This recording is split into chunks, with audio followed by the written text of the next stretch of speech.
सर्वांना नमस्कार. जय श्री कृष्ण. आपण सर्वप्रथम प्रार्थना म्हणूयात. वसुदेवसुतं देवं कंसचाणूरमर्दनं देवकी परमानन्दं कृष्णौ वन्दे जगद्गुरुं. श्रीकृष्णौ वन्दे जगद्गुरुं. जय श्री कृष्ण. आपण पाहत आहोत अध्याय 2 म्हणजेच सांख्ययोग आणि आज आपण पाहणार आहोत श्लोक क्रमांक 32. श्लोक पाहूयात.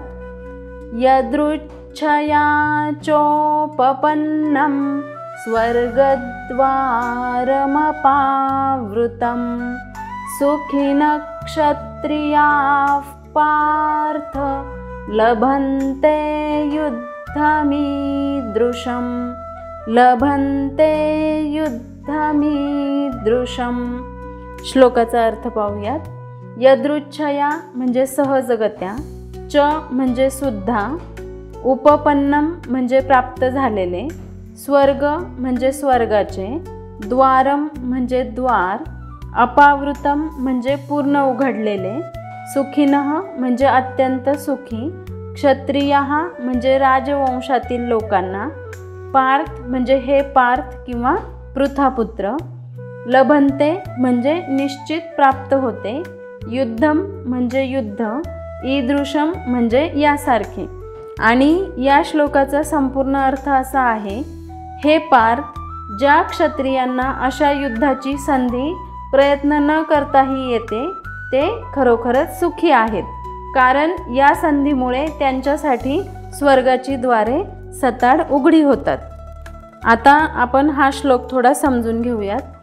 सर्व प्रकारच्या संकटातून प्रजेचे रक्षण करणे हे क्षत्रियांचे आद्य कर्तव्य असते.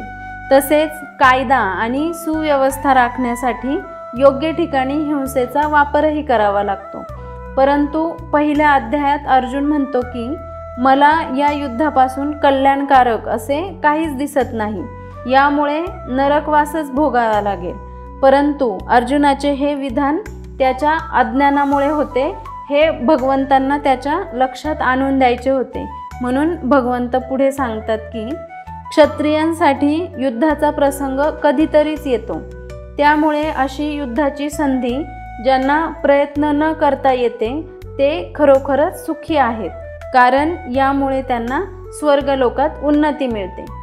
आपले काही सैनिक सीमेवर तैनात असतात, त्यांना रोज युद्ध करावे लागत नाही, पण जेव्हा युद्धाची संधी मिळते तेव्हा ते तिथून कारणे देऊन पळ काढत नाहीत, तर शत्रू सैन्याचा नायनाट करतात.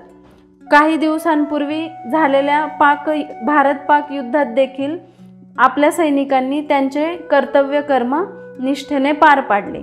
तर अशा वेळी सुट्टीला आलेले सैनिक सुद्धा आपले कर्तव्य कर्म करण्यासाठी पुन्हा सेवेमध्ये रुजू होतात. त्याप्रमाणे भगवंत अर्जुनाला सांगतात, अशी युद्धाची संधी कधीतरीच येते. तसे पाहिले तर अर्जुनाने अनेक युद्धे केली होती आणि जिंकलीही होती, पण ती परकीय शत्रूविरुद्ध होती. मात्र कुरुक्षेत्रावरील युद्ध हे स्वकीयांविरुद्ध होते, म्हणून अर्जुन युद्धापासून परावृत्त होऊ पाहत होता.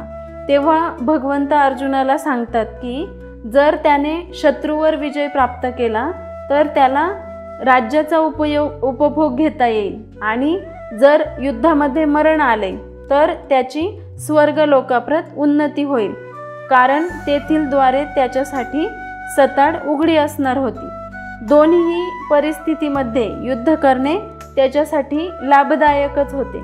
अशा प्रकारची कर्तव्य पालनाची संधी भाग्यवान क्षत्रियांनाच मिळते, हे भगवंत सांगतात. म्हणून आपणही आपले जीवन जगत असताना पुत्रधर्म म्हणून मिळालेली माता पित्यांची सेवेची संधी, तसेच समाजाप्रती असलेल्या कर्तव्यपूर्तीची संधी कधीही सोडू नये. कर्तव्य पालनाने दोघांचेही कल्याणच होणार आहे.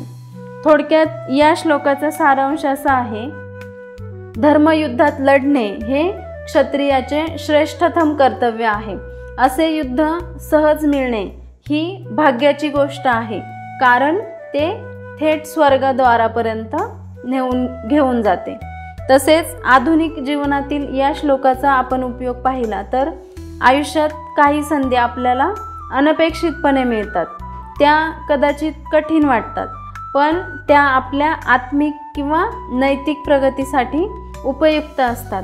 एखादे कठीण काम जर धर्म, कर्तव्य किंवा सत्यासाठी असेल तर त्यात धैर्याने उडी घेणे हेच खरे यश आहे.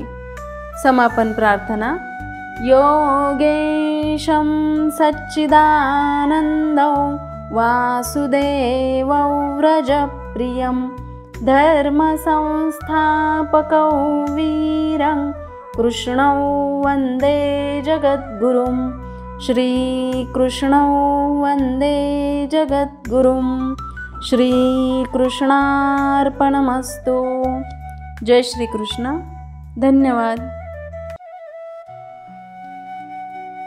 व्हिडिओ आवडला असेल तर लाईक करा, शेअर करा आणि अध्यात्म वाटिका या चॅनलला सबस्क्राईब करा. तसेच नवनवीन व्हिडिओजचे अपडेट्स मिळवण्यासाठी बेल आयकॉनला क्लिक करा.